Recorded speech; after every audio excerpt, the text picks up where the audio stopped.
Vous n'avez pas d'argent? Et ce sac à 10 000, vous l'avez trouvé où? Lança sa belle-mère, avec sarcasme en venant chez eux. Anastasia se tenait devant la cuisinière, remuant lentement une casserole de porridge dans un vieux récipient émaillé dont la peinture s'écaillait par endroits. Une légère odeur de lait brûlé flottait dans la cuisine, mais elle n'y faisait même plus attention. Dans cet appartement, on finissait par s'habituer à tout. Au plancher qui grinçait près de la porte d'entrée, au robinet de la salle de bain qui fuyait sans cesse, peu importe combien de fois on le resserrait, au carreau de la cuisine qui se décollait, laissant apparaître le ciment gris en dessous. Andreï était assis à la table, le regard rivé sur son téléphone. Il parcourait des annonces d'emploi, le visage fermé, les lèvres crispées. Anastasia connaissait cette expression. Il cherchait encore un travail supplémentaire, ou un poste un peu mieux payé que celui qu'il avait déjà. Mais dans leur petite ville, il n'y avait presque rien. Peut-être qu'ils me prendront à l'entrepôt, marmonna-t-il sans lever les yeux. Là-bas, ils paient 27 000. Moi, je n'en gagne que 22. Anastasia hocha la tête, même s'il ne la regardait pas. 27 000. C'était presque ridicule. À Moscou, cette somme couvrirait à peine les courses du mois. Mais pour eux, ce serait déjà un changement, une bouffée d'air. Et ce serait pour faire quoi? Demanda-t-elle en versant le porridge dans 2 assiettes. Manutentionnaire, porter des charges. Elle leva les yeux vers lui. Andreï était mince, nerveux, solide à sa manière, mais pas bâti comme un colosse. Après une journée à porter des cartons, il rentrerait brisé.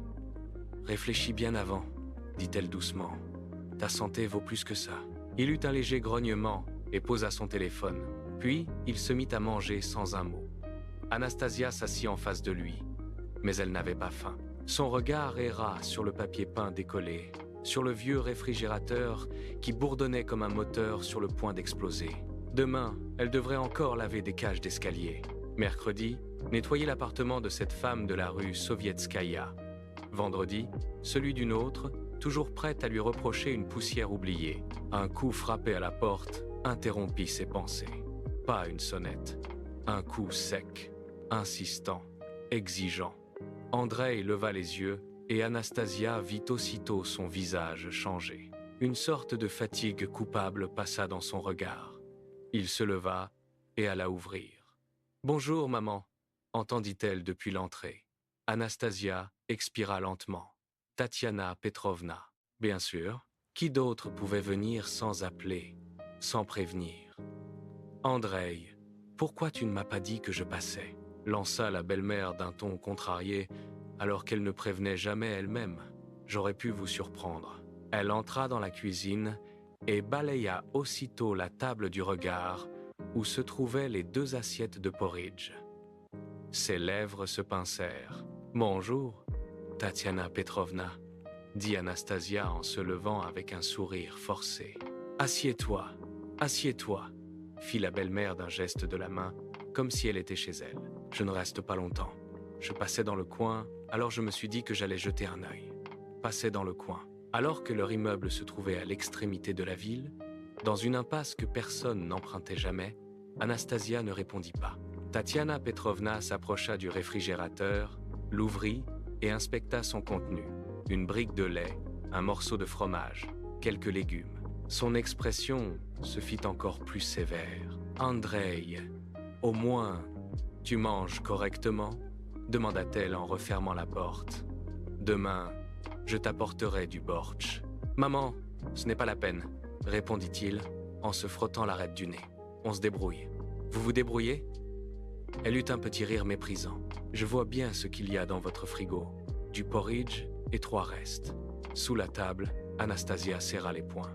Elle voulait dire que le porridge n'était pas à l'eau, qu'il y avait du lait, qu'il mangeait normalement, juste autrement. Mais elle se tut. Avec Tatiana Petrovna, le moindre mot devenait une insolence. La belle-mère repartit finalement, non sans s'arrêter dans l'entrée pour examiner une vieille vase sur l'étagère. « Oh, c'est nouveau ça? Ce n'était sûrement pas donné. »« Non, maman, c'est ancien, » répondit Andreï. Elle eut un reniflement sceptique, puis s'en alla enfin. Anastasia sentit aussitôt ses épaules se détendre. Andreï revint dans la cuisine et se rassit. « Pardon !» dit-il à voix basse. Elle haussa les épaules. Que répondre? Sa belle-mère passait presque tous les jours, parfois même 2 fois. Elle surveillait, contrôlait, jugeait, donnait des conseils que personne ne lui demandait. Et surtout, elle aimait parler d'argent. « Andreï, fais attention aux dépenses », disait-elle souvent. Les jeunes femmes ne savent pas économiser. Elles dépensent sans réfléchir. Anastasia entendait parfaitement les sous-entendus. Elle voyait aussi qu'Andreï se mettait à douter. Il commençait à lui demander où passait l'argent, à regarder les tickets, à calculer ce qu'il devait rester. C'était humiliant. Le pire, c'était qu'elle ne pouvait rien prouver. Elle économisait pourtant sur tout, sur elle surtout. Chaque rouble était compté. Quelques jours plus tard, Anastasia rentra d'un ménage chez des gens riches. Elle avait mal aux bras, aux jambes, au dos. En entrant, elle posa sa veste dans l'entrée et aperçut sur l'étagère un sac en papier élégant. Pas un sac de magasin ordinaire, un paquet de marque. Elle s'approcha, regarda à l'intérieur. Un sac à main, un vrai beau sac en cuir, raffiné, élégant. Le genre d'objet qu'elle ne se permettait même pas de regarder dans les vitrines. Son téléphone sonna. C'était Lena, son amie. « Alors, tu l'as trouvé ?» demanda Lena avec entrain. « Je l'ai posé sur l'étagère pendant que tu étais au travail. Tes clés étaient sous le paillasson, comme d'habitude. »« Lena, pourquoi tu as fait ça ?» demanda Anastasia en prenant le sac entre ses mains. « Parce que j'en ai assez de te voir trimballer toutes tes affaires dans un sac plastique de supermarché. Tu vas chez les gens, tu travailles chez eux, tu arrives avec ton téléphone, tes papiers et ton maquillage dans un sachet. Ce n'est ni pratique, ni digne de toi. Je ne peux pas accepter une chose pareille. C'est trop cher. Arrête.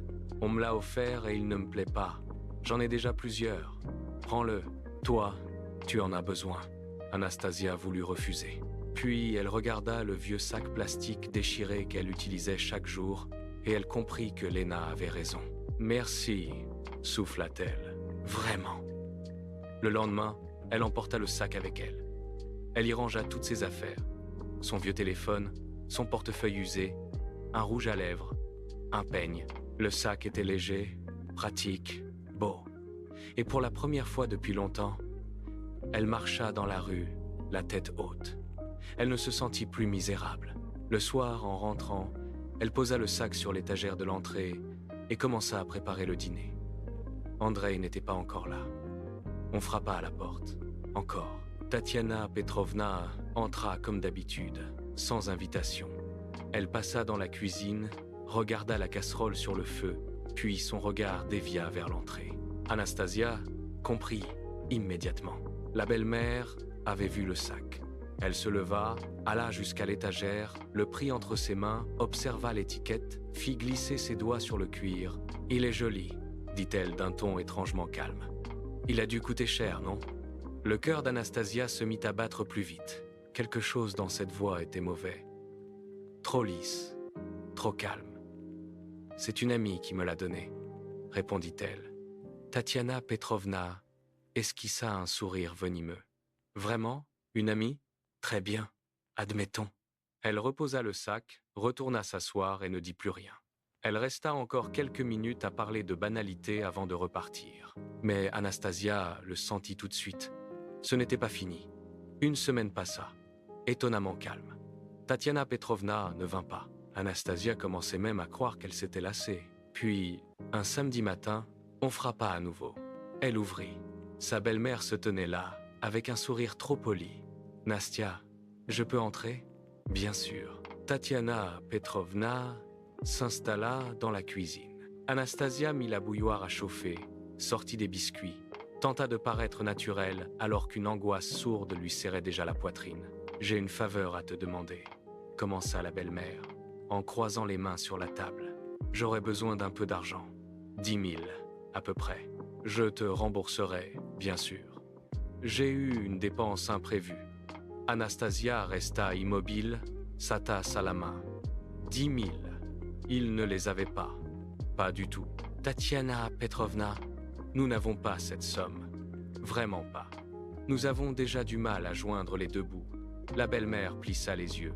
Ce regard Anastasia le connaissait. Un mélange de mépris et de satisfaction.